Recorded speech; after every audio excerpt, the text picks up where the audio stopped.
अमित जी, आपको नेटवर्क 18 को ये इंटरव्यू देने का बहुत बहुत धन्यवाद। मैंने तो वैसे आपको पहले बहुत बार इंटरव्यू किया है, मगर ये इंटरव्यू थोड़ा अलग है। हमारे प्रधानमंत्री, लोकप्रिय प्रधानमंत्री का 75वां जन्मदिन था 2 दिन पहले।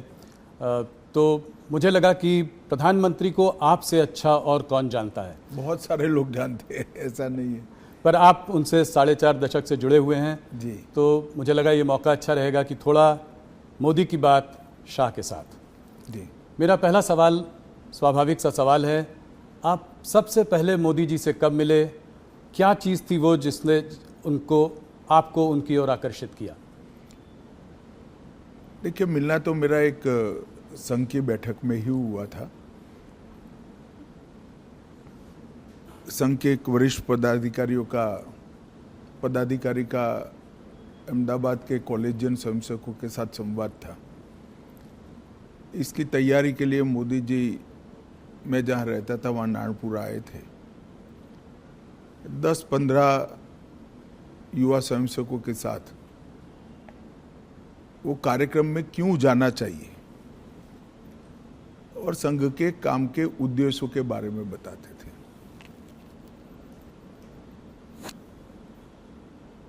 एक बिल्कुल अलग प्रकार से संघ के काम को मैंने उनसे सुना और कार्यक्रम में किस उद्देश्य से जाना चाहिए इसके बारे में भी युवाओं के लिए एक सटीक टिप्स भी थी और एक प्रकार से लंबे समय के लिए मार्गदर्शन भी था। इतने छोटे से एक महानगर के 1200 युवाओं के कार्यक्रम के लिए इतना बारीक प्लानिंग करना, ये बहुत बड़ी बात होती है। मैंने भी नीचे के स्तर पर काफ़ी काम किया है और वो ही बताता था, उस वक्त भी बताता था कि नरेंद्र भाई जो करते हैं वो मन से करते हैं और जो करते हैं वो अल्टीमेट उद्देश्य के साथ जुड़ा हुआ होता है और इसी के कारण बड़े बड़े परिणाम मिलते हैं। कमोबेश मेरे क्षेत्र के ही युवा थे, बहुत सारे युवा प्रभावित भी हुए थे, कार्यक्रम में भी गए थे और उसमें से काफ़ी लोग अलग अलग क्षेत्र में, कोई संघ में ही काम में आगे बढ़ा, कोई विद्यार्थी परिषद में बढ़ा, कुछ लोग भाजपा में बढ़े, अलग अलग काम में काफ़ी आगे भी बढ़े। तो लोक संपर्क और लोक संग्रह, लोगों का संपर्क करना, लोगों को काम के साथ जोड़ना और संपर्क और संग्रह के माध्यम से अल्टीमेट गोल अचीव करना, जो लक्ष्य है उसकी प्राप्ति के लिए रास्ता बनाना, ये उस वक्त हम सब युवाओं के मन पर बहुत गहरी असर छोड़ गया और आगे चलकर इसके कई सारे उदाहरण उनके जीवन से इसी प्रकार के मिलते रहे, जिन्होंने आज दुनिया के सामने जो नरेंद्र मोदी जी है उसको बनाया है। आपने प्लानिंग की बात करी तो 1995 तक भारतीय जनता पार्टी गुजरात में अपनी पूर्ण बहुमत के साथ कभी सरकार नहीं बनाई थी।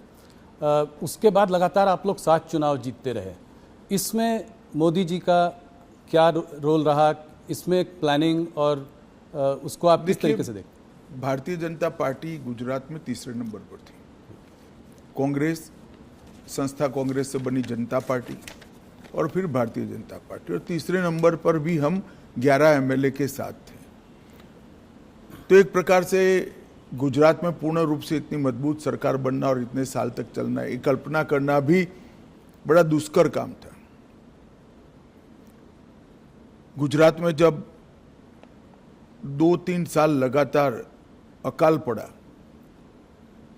तब पहली बार शहर के छोटे छोटे कार्यकर्ताओं को उन्होंने नेता बनाकर गांवों में न्याय यात्रा लेकर घुमाया।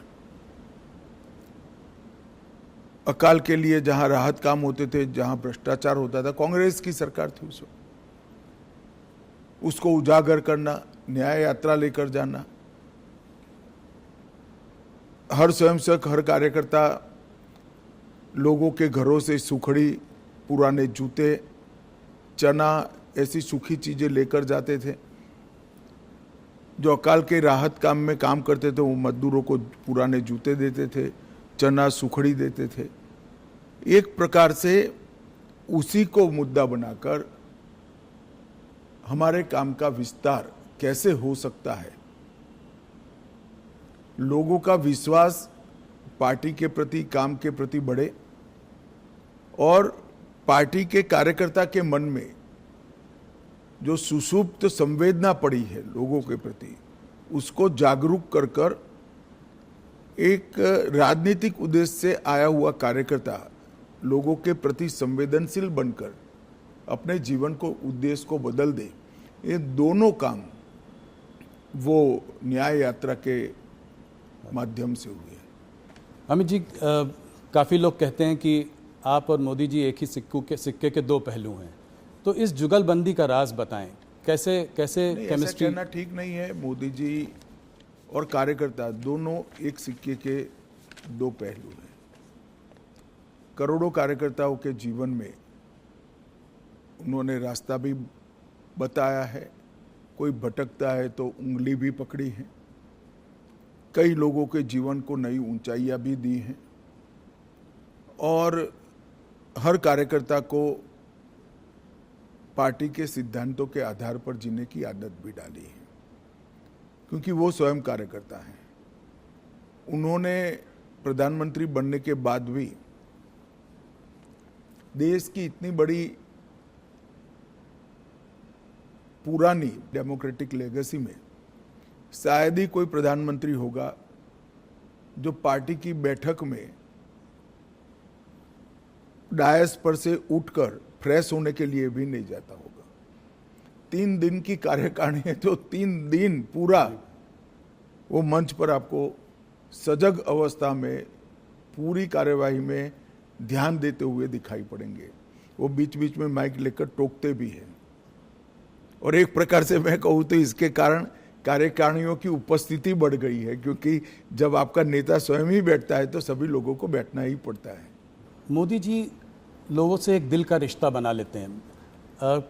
मैंने देखा है कि बड़े बड़े ग्लोबल लीडर्स के साथ भी उनका 1-on-1 एक रिश्ता है। वो प्रोटोकॉल के बियॉन्ड जाकर एक रिश्ता बनाने की कोशिश करते हैं, चाहे वो ट्रंप हो, चाहे वो नेतन्याहू हो, पुतिन जी हो। तो और अगर दोस्त कभी रूठ भी जाए तो उसको मना भी लेते हैं। तो ये कैसी क्वालिटी है जो? देखिए, कोई भी नेता जब अपने लक्ष्य के लिए और अपने देश के लिए काम करता है तो प्रोटोकॉल नहीं रहते हैं। लक्ष्य को प्राप्त करने के लिए, देश को ऊपर ले जाने के लिए जो कुछ भी करना पड़ता है वो साहसिकता से वो करता है और इसमें कोई बड़ा साइंस नहीं है। जब अपने आप को आप निकाल लोगे, अपने आप के अहंकार को निकाल दोगे तो सब कुछ साहसिक हो जाता है।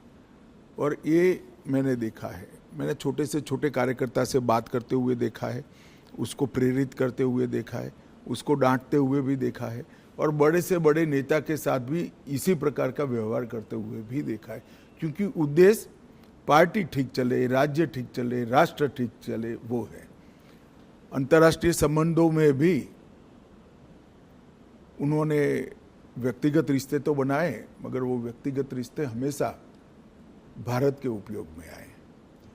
उनकी अंतर्राष्ट्रीय नेताओं की दोस्ती से मैं सार्वजनिक रूप से कहना नहीं चाहता, मगर ढेर सारी घटनाओं को मैं जानता हूं जिससे भारत को इतना फायदा हुआ है। कई प्रकार के अद्भुत फैसले हुए हैं जो कभी फॉरेन पॉलिसी के माध्यम से होना असंभव था, मगर वो देश के हित में हुई। बहुत बड़ी बात। 2014 की जीत, भारतीय जनता पार्टी की जीत, मोदी जी का प्रधानमंत्री बनना, ये अपने आप में एक ऐतिहासिक जीत थी।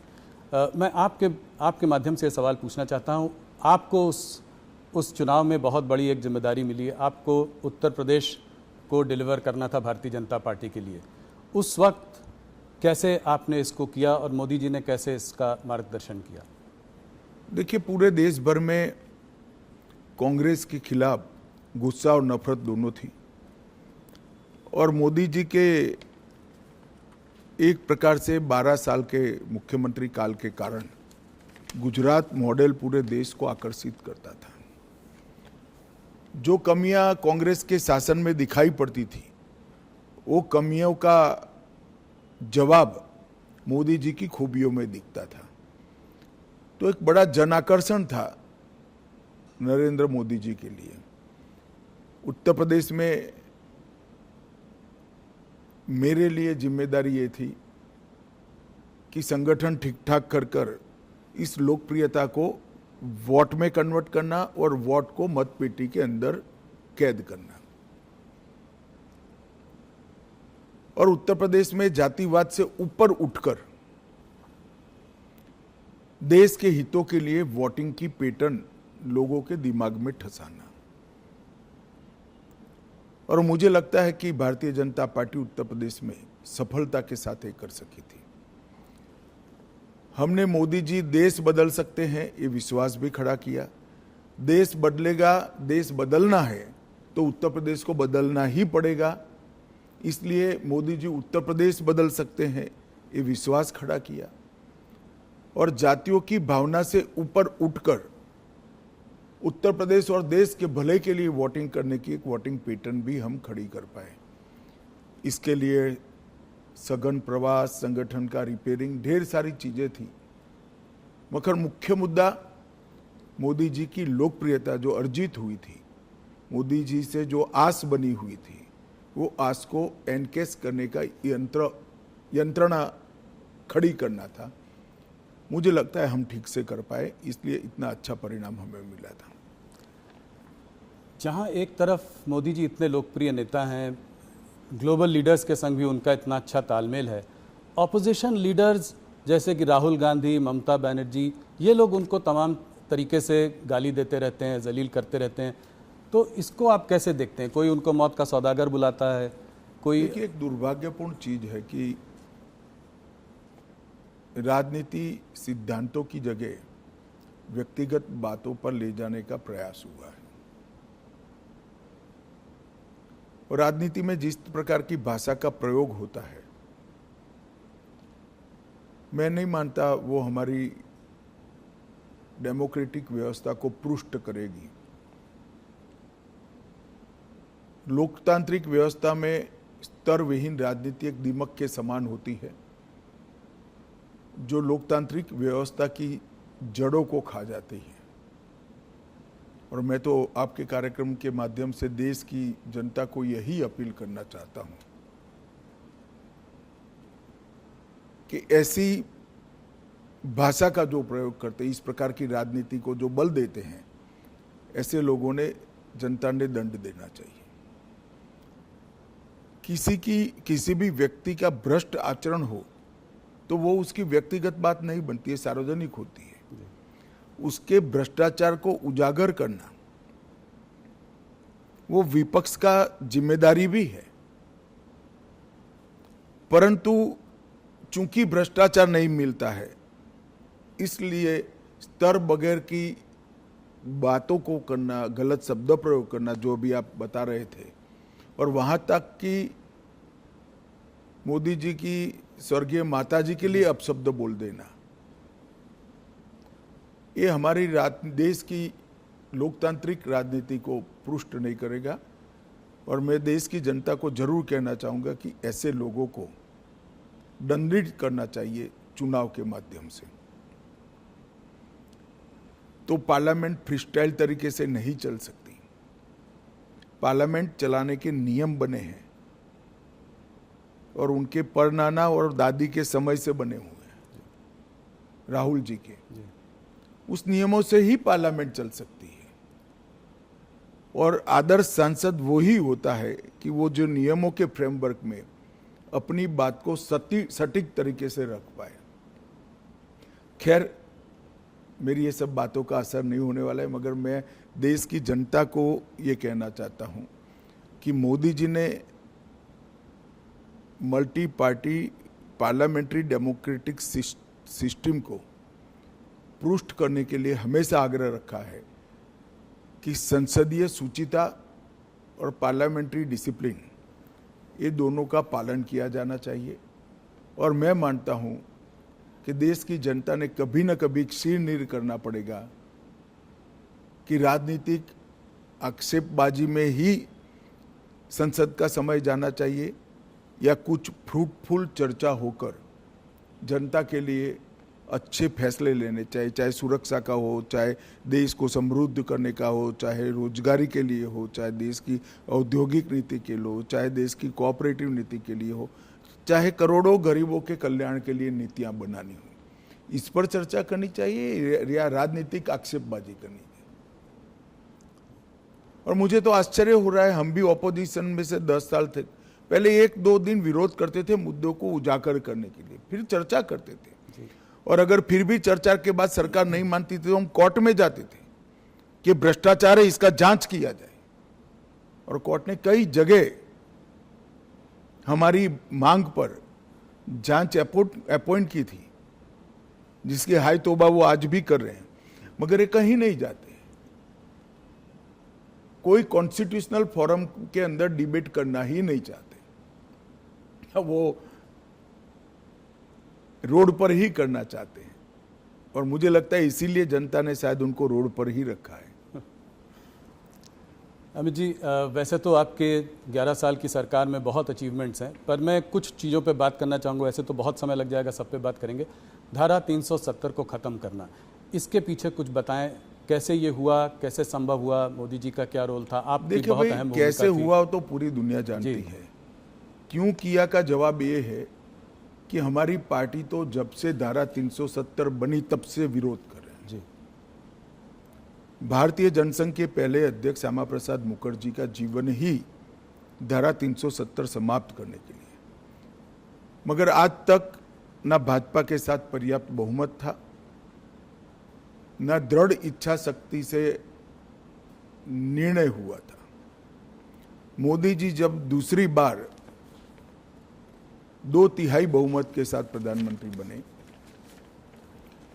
तब पहले ही सत्र में धारा 370 को समाप्त कर दिया। और मैं मानता हूं मोदी सरकार के 11 साल में देश को सुरक्षित करने के लिए, आतंकवाद को कंट्रोल करने के लिए और दुनिया भर में कश्मीर हमारा है ये संदेश भेजने के लिए नरेंद्र मोदी जी का ये कदम बहुत महत्वपूर्ण है। और कई सदियों तक देश की जनता इसको याद करेगी। और भी तमाम रिफॉर्म्स हुए हैं, मगर थोड़ा सा मैं बात करना चाह रहा था इकोनॉमिक रिफॉर्म्स जो हुए हैं मोदी जी के अंडर। अभी हाल फिलहाल में जीएसटी का रैशनलाइजेशन हुआ है, बहुत बड़ा रिफॉर्म है। इनकम टैक्स को रेट्स को कमी आई है पिछले बजट में, बहुत बड़ा रिफॉर्म है। कॉर्पोरेट रेट टैक्स कट किया। तो इन रिफॉर्म्स के पीछे क्या विजन था, क्या थिंकिंग थी मोदी जी की? देखिए, आप जीएसटी के अभी हुए सुधार के बारे में मैं बाद में बात करूंगा। जीएसटी की चर्चा कांग्रेस की सरकार थी तब से होती थी। श्री चिदम्बरम वित्त मंत्री थे तब भी हुई, श्री प्रणब मुखर्जी वित्त मंत्री थे तब भी हुई। कई बार कांग्रेस से गुमराह कर रही है कि ये तो हमारा आइडिया है। ठीक है भाई, आपका आइडिया है तो इंप्लीमेंट क्यों नहीं हुआ? राज्य विरोध करते थे। राज्य विरोध किस चीज का करते थे? राज्य विरोध जिस चीज का करते थे वो चीज देश की जनता को समझनी चाहिए। सभी को मालूम था कि जीएसटी आने से राज्यों के रिसोर्सेस में एक प्रकार का रिजार्व होगा, कमी आएगी। वो कमी की भरपाई के लिए उस वक्त राज्य केंद्र से गारंटी मांगते थे, जो कांग्रेस ने नहीं दी, राज्यों ने सहमति नहीं दी और जीएसटी के रिफॉर्म नहीं हुए।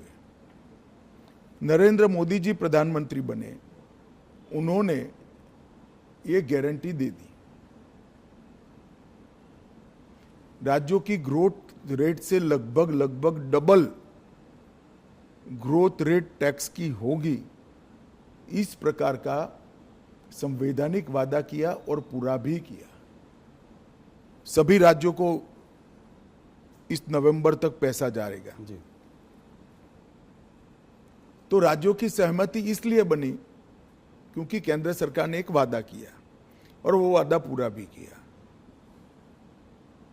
और जीएसटी के कारण 16 प्रकार के बिक्री से जुड़े सभी करों का, ऑक्ट्रॉय से लेकर बाकी सारी चीज़ों पे, एक्साइज, सेल्स टैक्स, कई छोटे मोटे मनोरंजन कर था, ये सभी का एकीकृत खाका बना। पूरे देश भर की एक इलेक्ट्रॉनिक बिक्री कर प्रणाली बनी, ई वे बिल बने, और जीएसटी के इतने सालों की यात्रा में 200 से ज्यादा छोटे मोटे बदलाव कर कर उसको लोकाभिमुख भी बनाया और टीथिंग प्रॉब्लम समाप्त भी की। ये करते करते करते देश की इनकम भी बढ़ी, 80,000 करोड़ से लेकर 2 लाख करोड़ तक। अब राज्यों का भरोसा बढ़ा, जनता का भरोसा बढ़ा, व्यापारियों का भरोसा बढ़ा।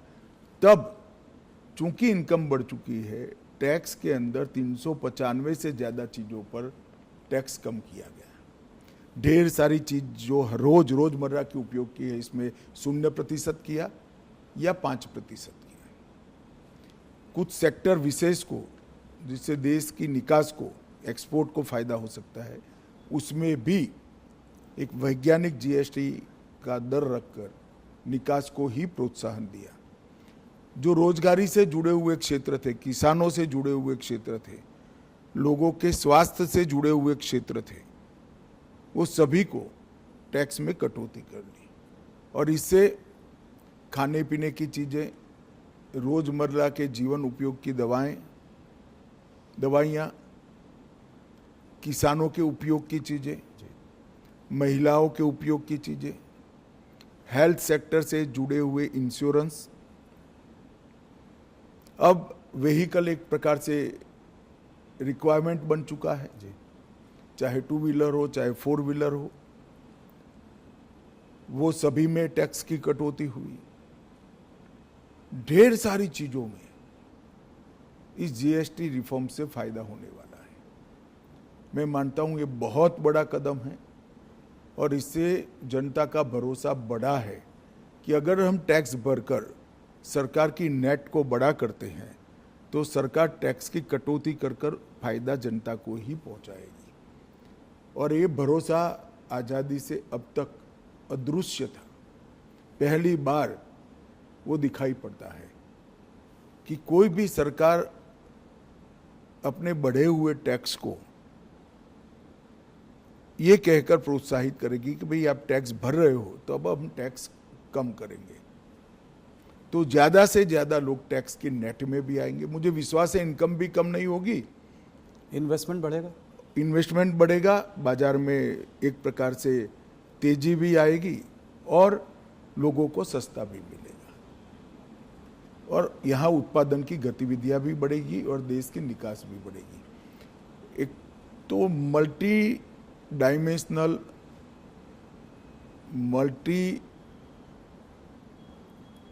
मतलब हर सेक्टर को बेनिफिट देने वाला ये सुधार जो किया है, ये अब तक का बहुत बड़ा सुधार माना जाएगा। आप लोगों को पिछले 11 सालों में कभी कभी टफ सिचुएशन से भी गुजरना पड़ा है, कठोर निर्णय लेने पड़े हैं, बालाकोट में एयर स्ट्राइक, अभी हाल में ऑपरेशन सिंदूर। तो क्या मैसेज भेज रहे हैं आप इससे? मोदी जी दुनिया को क्या मैसेज भेज रहे हैं? बालाकोट और ऑपरेशन सिंदूर की तो मैं बाद में बात करूंगा। सबसे पहले सबसे कठोर परिस्थिति थी जिसमें मैं मानता हूं कि दुनिया में सबसे सफल होकर मोदी जी के नेतृत्व में देश निकला है, वो कोरोना का काल था। जी। पूरी दुनिया में आज सब लोग स्वीकार करते हैं कि कोरोना का भारत का प्रबंधन सबसे अच्छा था। इसके कारणों का जब एनालिसिस करते हैं तो दिखाई पड़ता है कि कई सारे देशों में कोरोना के खिलाफ सरकारें लड़ती थी। भारत में कोरोना के खिलाफ केंद्र सरकार, राज्य सरकार और जनता तीनों लड़ते थे।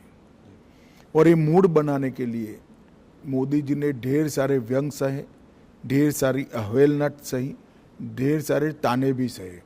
कोई कहता था कि थाली बजाने से कोरोना नहीं जाता, कोई कहता था दिया जलाने से कोरोना नहीं जाता था, कोई कहता था जनता कर्फ्यू कर कर क्या निकाल लोगे। मगर ये सब चीजों ने देश के हर व्यक्ति का कोरोना के खिलाफ लड़ने का एक मॉरल बनाया, सामूहिक लड़ाई का मनोबल बनाया। जहां तक उरी, पुलवामा और पहलगाम हमले का जवाब देने का सवाल था। सर्जिकल एयर स्ट्राइक और ऑपरेशन सिंदूर और उसके बाद में ऑपरेशन महादेव। जी।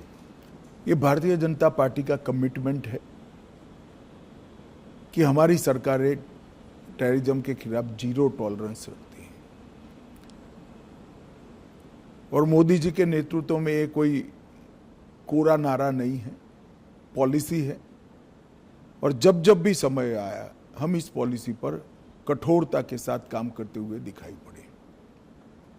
पहले भी हमले हुए थे, बड़े बड़े हमले हुए हैं। मुंबई पर हमला हुआ, कई सारे हमले हुए, सीरीज ऑफ शहरों में सीरियल बॉम्ब ब्लास्ट हुए,